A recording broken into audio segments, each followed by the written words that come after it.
안녕하세요. 저는 50대 중년 여성입니다. 제가 이렇게 사연을 보낸 이유는 인간 같지도 않은 사람에게 희생당했던 지난 날을 위로받고 싶어서입니다. 저와 남편은 선을 봐서 결혼했습니다.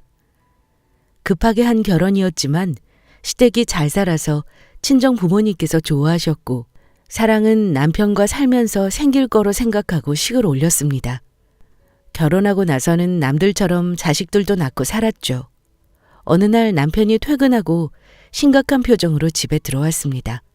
그리고 제게 조용히 할 말이 있다고 하더군요. 무슨 일인데 그렇게 심각해요? 저번에 아버지 모시고 병원 다녀왔다고 했잖아. 오늘 결과 나와서 확인했는데 건강 상태가 많이 안 좋으셔. 그래요? 어떻게 얼마나 안 좋으신데요? 신장 기능이 많이 안 좋아지셨대. 신장 이식 말고는 방법이 없다는데 미치겠어 아주. 세상에 어쩌면 좋아요. 신장 이식도 문제지만 아버님 젊은 연세도 아니신데. 그래도 어쩌겠어. 이식 말고는 방법이 없다는데. 그런데 이식해줄 사람은 누구로 해요? 가족이 해야 할 것 아니에요? 당신 괜찮겠어요? 나하고 여동생밖에 없는데 동생은 이번에 둘째 가져서 안 되고 나뿐인데 당신도 알잖아. 아버지한테 유전된 거라 내 신장도 좋지 않은 거. 이식해줄 사람이 없어서 큰일이야. 그래서 말인데 당신이 한번 검사 받아봐. 혹시 모르잖아. 이식이 가능할 수도. 내가요? 우리 아버지가 당신을 얼마나 예뻐하시는지 알잖아. 그 은혜 갚는다고 생각하고 검사라도 한번 해보자. 어차피 확률은 낮지만. 지금 검사할 사람이 없어. 우리 애들은 너무 어리고 엄마는 연세도 있으시고 거기다 매제는 출장으로 어렵잖아. 당신밖에 없어. 남편의 갑작스러운 말에 당황스러움을 감추지 못했습니다. 아버님께 신장을 이식해드리기 싫은 것이 아니라 수술 자체에 대한 경험이 없어서 무서움이 앞섰거든요. 그렇지만 편찮으신 아버님을 생각하니 무서움이고 뭐고 더 망설일 수 없었습니다. 남편의 말대로 검사받을 사람이 정말 저밖에 없었거든요. 서둘러 병원에 방문하여 이식 가능 검사를 했습니다. 며칠 후 검사 결과가 나왔는데 결과는 의외였어요. 놀랍게도 제 신장은 이식이 적합하였습니다. 결과를 듣고 시댁 가족들 모두 다행이라며 안도의 한숨을 쉬었습니다. 저는 신장이 적합할 거라고 생각을 못했는데 수술에 겁이 나면서도 해결책이 저밖에 없었고 그동안 하나뿐인 며느리라고 예뻐해 주시는 아버님을 생각하니 결심이 섰습니다. 수술 의사를 전달하고 나니 수술 일정은 빠르게 잡혔습니다. 그렇지만 저도 사람인지라 겁이 나기도 하더군요. 당신 왜 이렇게 안절부절 못하고 그래? 아무래도 이런 큰 수술은 처음이라 겁나서요. 아이고, 그 나이 먹고 겁은 무슨. 이 사람아, 그냥 눈 한번 딱 감고 잠들었다 깨면 끝인데 뭘. 큰 수술 아니니까 호들갑 떨지 말고 얼른 수술 준비나 해. 장기의 일부를 떼어내는 건데 어떻게 큰 수술이 아닌가요? 수술의 숫자도 경험해보지 못한 저는 얼마나 겁이 나는데 남편의 말이 참 서운했습니다. 더군다나 본인 아버지를 살려주는 건데 따뜻한 위로는커녕 참 사람이 모질구나 싶었어요. 그러나 제 걱정과는 달리 수술은 무사히 잘 끝났습니다. 저는 나름대로 회복이 빨랐고 연세가 있으신 아버님도 점점 호전되어 가셨지만 지속적인 주의와 관리가 필요하다고 했습니다. 어머님의 정성어린 간호로 아버님은 쾌차하셨고 건강하게 퇴원하셨습니다. 우리 며느리 덕에 내가 조금 더 살다 갈 수 있겠구나. 그런 말씀 마세요, 아버님. 조금 덜하니요. 오래오래 살다 가셔야죠. 우리 아들하고 딸 결혼하는 것도 보시고 증손주 낳는 것도 보셔야죠. 그래, 내가 우리 며느리 봐서라도 열심히 관리해야겠어. 그나저나 자식도 아닌데 이식 결정해줘서 고맙다. 별 말씀을요. 며느리도 자식이나 마찬가지죠. 아버님은 그 뒤로 열심히 관리하셨고 몇 개월 후 건강은 놀랍도록 좋아지게 되셨습니다. 옆에서 오래도록 간호하느라 힘드셨던 어머님도 여유가 생기셨는지 좋아하셨고요. 그런 시부모님의 모습을 보고 있자니 문득 홀로 지내시는 친정엄마가 생각났어요. 오랜만에 엄마를 보러 친정으로 갔습니다. 그런데 오랜만에 엄마를 보니 놀랍도록 살이 많이 빠져 있더군요. 그동안 간간히 통화만 했지 직접 얼굴을 본 지 좀 되었거든요. 저는 걱정스레 물었습니다. 엄마, 살이 왜 이렇게 많이 빠지셨어? 혼자 있다 보니까 챙겨 먹기 귀찮아서 그래. 잘 먹으면 금방 살 붙으니까 걱정할 필요 없어. 참, 사돈어른 건강은 많이 좋아지셨다고? 엄청나게 쌩쌩해지셨어. 연세 때문에 걱정이었는데 다행이지. 너도 이상했는 거 아니지? 이식해준 사람도 위험하다던데. 왜 하필 우리 딸이 이식을 하게 됐다니 그래? 난 괜찮아. 이식해줄 사람이 나밖에 없어서 어쩔 수 없었어. 참, 엄마 반찬 좀 싸왔어. 저는 챙겨온 반찬을 냉장고에 넣으며 정리하는데 식탁 한쪽에 약 뭉치가 있더군요. 살펴보니 당뇨가 있으신 엄마의 약인 것 같은데 약의 양이 전보다 더 늘어 있었습니다. 엄마, 이 약이 왜 이렇게 많아? 저번에 먹던 약이랑 다르잖아. 다르기는 비슷하구먼. 원래 그 정도만큼 먹었어. 이만큼 먹기는 무슨 내가 엄마 약을 아는데. 엄마 혹시 당뇨 증세가 더 심해진 거야? 아이고, 아니야. 됐고, 넌 얼른 집으로 가봐라. 피곤해서 좀 쉬고 싶어. 라고 말씀하시더니 방으로 그냥 들어가 버리셨습니다. 엄마의 그런 태도를 보니 더욱 심상치 않았습니다. 살이 많이 빠지신 것도 마음에 쓰였고요. 저는 곧장 엄마가 다니시는 병원으로 달려갔고 의사에게 엄마의 몸 상태를 확인했습니다. 당뇨가 있으셨던 엄마는 상태가 더 안 좋아지셨고 합병증으로 이어질 수 있는 위험한 상황이라고 했습니다.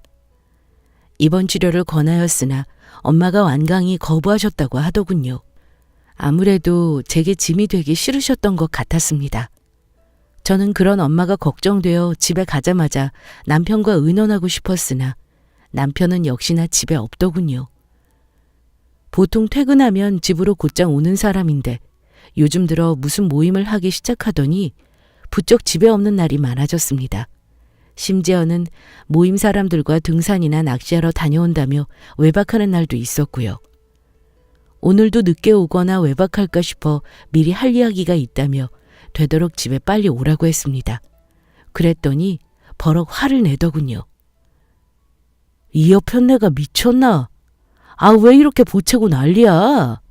중요하게 의논할 말이 있다니까요. 의논은 무슨? 개풀 뜯어먹는 소리 하네. 하는 일 없이 맨날 집구석에서 놀기만 하니까 심심해서 그렇지. 됐고 나중에 이야기해. 안 돼요. 정말 중요한 이야기예요. 늦게라도 기다릴 테니까 집에 와서 이야기해요. 알겠죠? 어휴, 이놈의 징그러운 집구석 진짜. 끊어. 남편은 뭐가 그리 짜증이 나는지 신경질적으로 전화를 끊더군요. 모임에서 만난 사람들과 신나게 놀고 있는데 집에 오라고 하니 그게 그렇게도 짜증이 났나 봅니다. 남편의 그런 태도에 저는 기분이 좋지 않았어요. 집에 들어오면 친정엄마 이야기를 상의해야 하지만 모임 사람들한테 빠져 외박하는 문제도 이야기를 나눠야겠다고 생각했습니다. 언제 들어오나 벼르고 있는데 11시가 넘어서 술에 취해 집에 들어오더군요. 당신, 내가 의논할 거 있다고 했잖아요. 이렇게 술을 먹고 들어오면 어떡해요? 이놈의 여편네가 지금 누구한테 큰 소리야? 내가 술을 먹고 들어오든 말든. 네가 뭔데? 진짜 짜증나게 하고 있어. 여보, 말이 너무 심한 거 아니에요? 요즘 당신 모임 사람들 만난다고 맨날 늦게 들어오고 외박도 자주 하잖아요. 이제는 좀 자제하는 게 좋을 것 같아요. 어울리는 것도 어느 정도 해야죠. 늦게까지 술을 마시며 놀거나 외박하는 건 내 마음이야. 집에서 아무것도 모르고 살림만 하는 옆에 내가 뭘 알아? 그리고 너 가서 거울 좀 봐봐라. 내 얼굴 보러 들어오고 싶나? 누가 내 얼굴 보러 오래요? 당신이랑 입씨름하기 싫어요. 이건 나중에 이야기하기로 하고 나 오늘 친정에 다녀왔는데 우리 엄마 당뇨 있는 거 알고 있죠? 엄마 당뇨가 심해져서 합병증까지 올 수 있대요.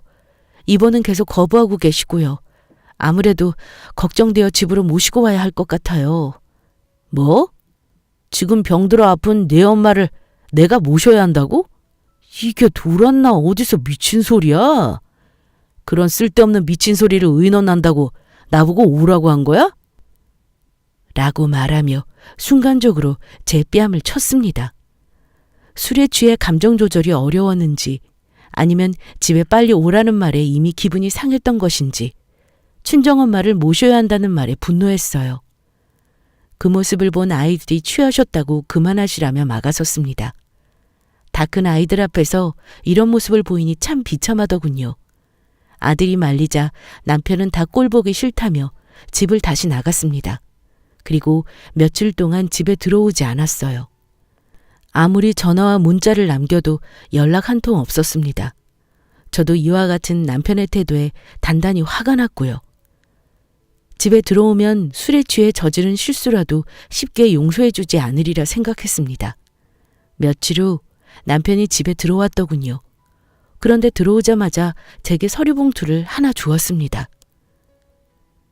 이게 뭐예요? 이혼해. 잠만 말고 도장 찍어. 뭐라고요? 생각지 못한 남편의 말에 저는 봉투를 확인했습니다. 남편의 말대로 정말 이혼 서류가 들어있더군요. 이런 일 있고 나서 며칠 만에 들어와 한다는 소리가 이혼이에요? 당신 정말 미쳤어요? 더는 너랑은 살고 싶지 않으니까 이혼하자고. 그러니까 왜요? 당신 갑자기 왜 이러는 건데요? 당신 혹시 내가 엄마 모시고 살자고 그래서 그것 때문에 이혼하자고 하는 건 아니죠? 맞아. 내가 왜 우리 엄마도 아닌 사람을 모셔야 해? 그것도 늙고 병든 노인을. 난 그 짓 하기 싫고 내가 고생해서 번 돈 약값으로 들어가는 것도 짜증나니까. 그리고 이제 네가 지겨워. 좀 여자다운 맛이 있어야지. 허구한 날 집에서 그러고 있는 거 보기만 해도 신물이 난다고. 남편의 날카로운 말에 저는 큰 상처와 혼란을 받았습니다. 그때 남편의 전화벨이 울리더군요. 전화를 받은 남편의 휴대전화기 너머에서 어떤 여성의 목소리가 들렸습니다. 금방 갈게. 길게 이야기할 것도 없으니까 조금만 기다려. 저와 이야기할 때는 상반되는 목소리로 다정하게 대꾸하는 남편을 보니 어느 정도 눈치가 차려졌습니다. 저는 그런 남편에게 물었어요. 당신 혹시 여자 생겼어? 그래서 나보고 이혼하자고 하는 거예요? 어쩜 바람 피운 사람이 이렇게 당당하게 이혼 요구할 수 있어요? 이게 진짜 또 열받게 하네. 야, 그럼 너 같으면 너처럼 집에서 놀고 먹고 여자다운 맛도 없는 사람이랑 살고 싶겠냐? 내가 바람 피우게 만든 건 너야. 네가 애교가 있냐 뭐가 있냐? 화장도 안 하고 다 늘어진 옷에 애들만 보고 사는 너 같은 여자 난 딱 질색이야. 다 내가 자초한 일이니까 그냥 조용히 도장 찍고 꺼지라고. 그래, 이참에 도장 찍고 이대로 이 집에서 나가고 내 엄마 병관하면 되겠네.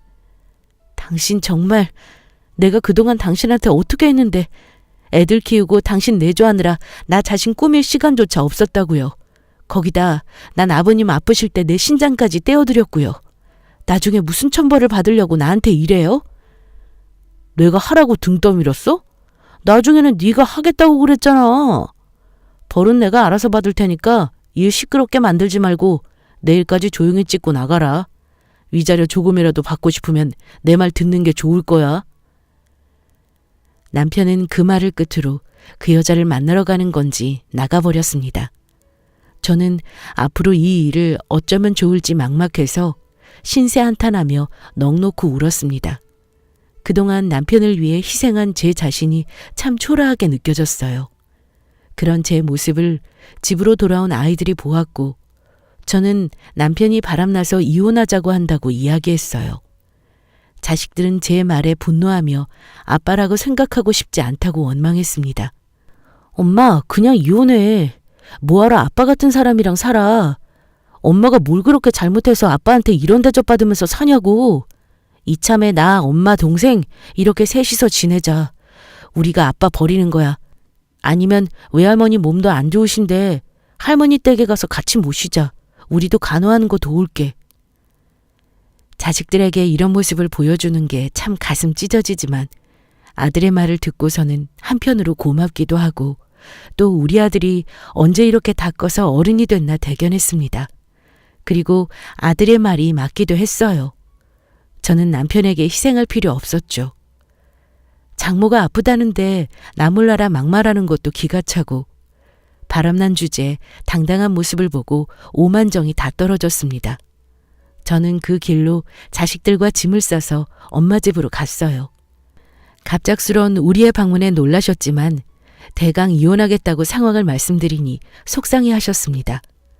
그렇지만 바람난 사위를 용서할 수 없다며 이왕 하는 이혼 받을 것 다 받아내라고 하시더군요. 엄마와 자식들의 힘을 등에 업고 저는 변호사 사무실을 찾아가 이혼 자문했습니다. 그런데 변호사가 직접적인 증거를 잡아야 유리하다고 하더군요. 어떤 식으로 증거를 수집해야 하나 고민하던 찰나 아버님께 전화가 왔습니다. 네, 아버님. 지금 당장 집으로 좀 오너라. 네? 지금이요? 무슨 일 있으세요? 자세한 것은 만나서 이야기하고 어서 오너라. 갑작스런 아버님의 호출에 저는 혹시 어디 몸이 안 좋으신 건가 걱정되어 헐레벌떡 시댁에 갔습니다. 그런데 문을 열고 들어가니 제 눈앞에 믿을 수 없는 광경이 펼쳐졌죠. 남편이 꽃뱀처럼 화장 진한 여자와 함께 아버님을 보고 앉아 있는 겁니다.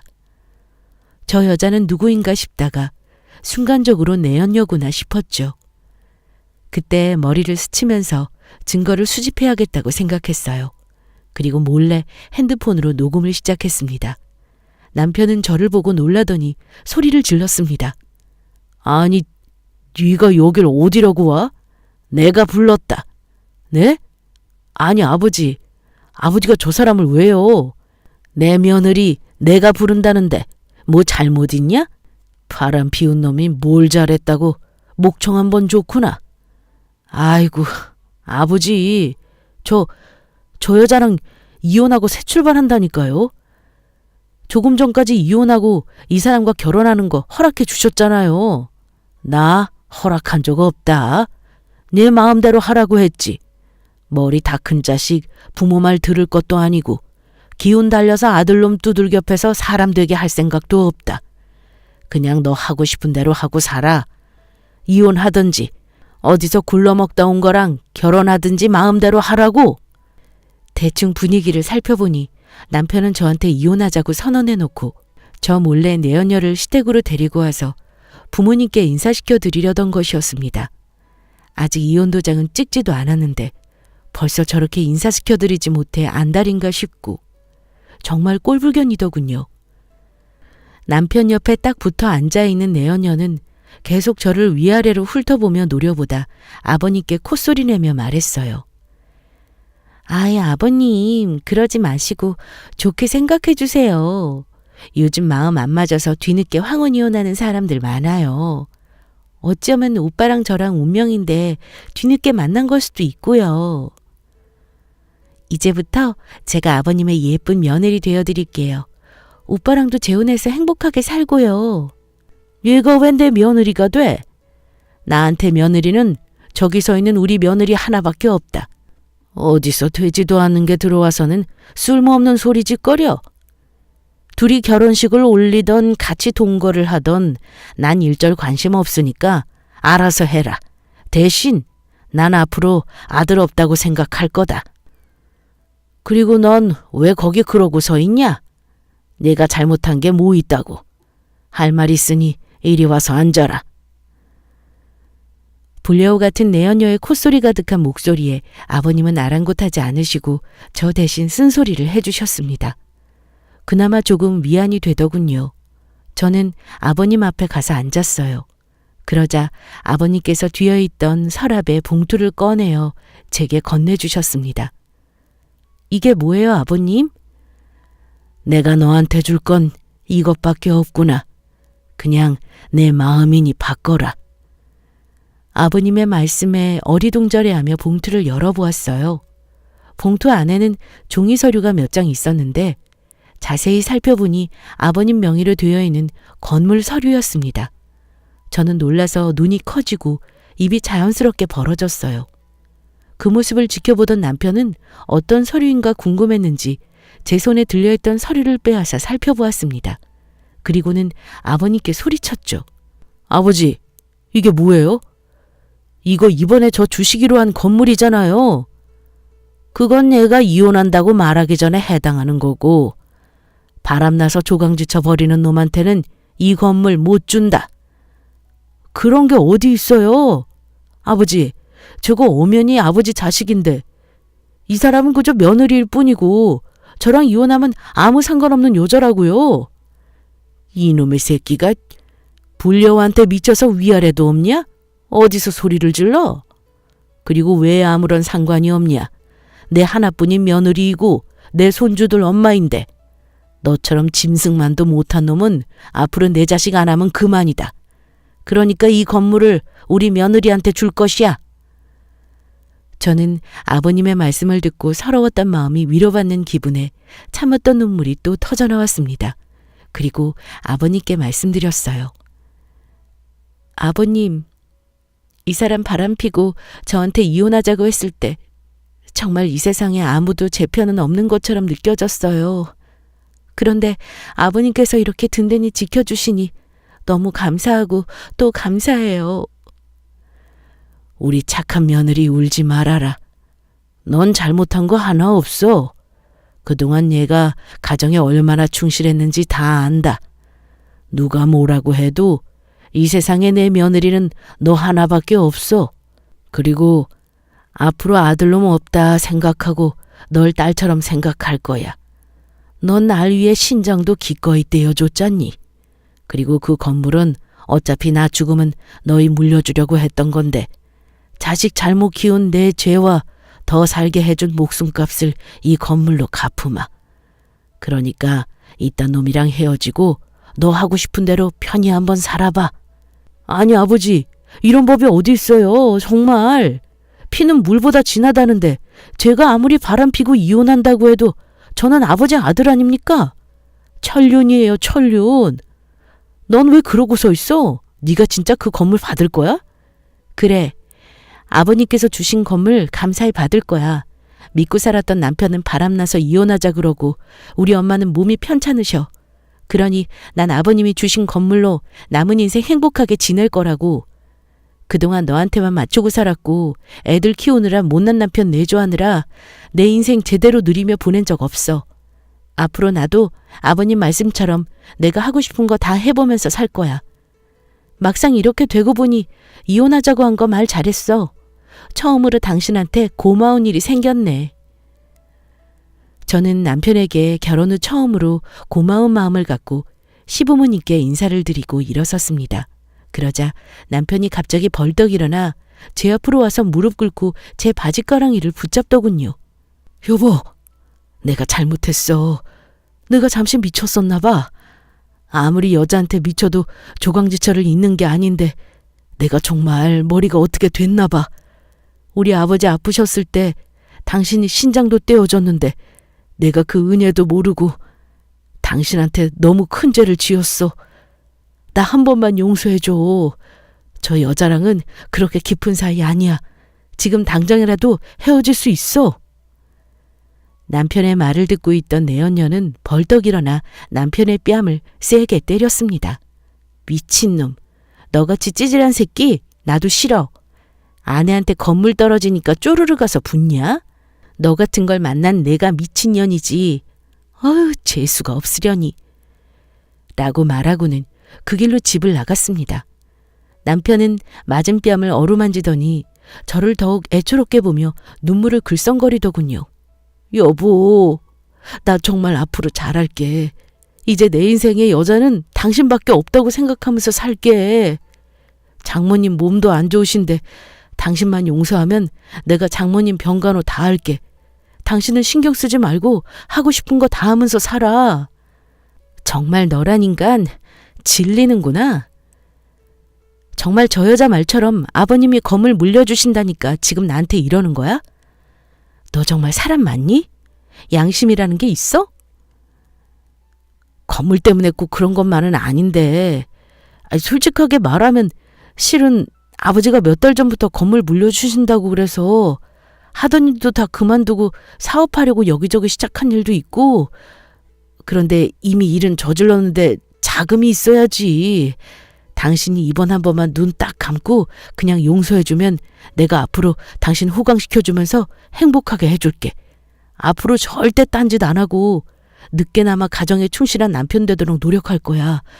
제발 나 좀 믿어줘 여보. 그런 남편의 모습을 본 아버님은 혀를 끌끌 차시며 못마땅해 하셨어요. 그리고 제게 그러셨죠.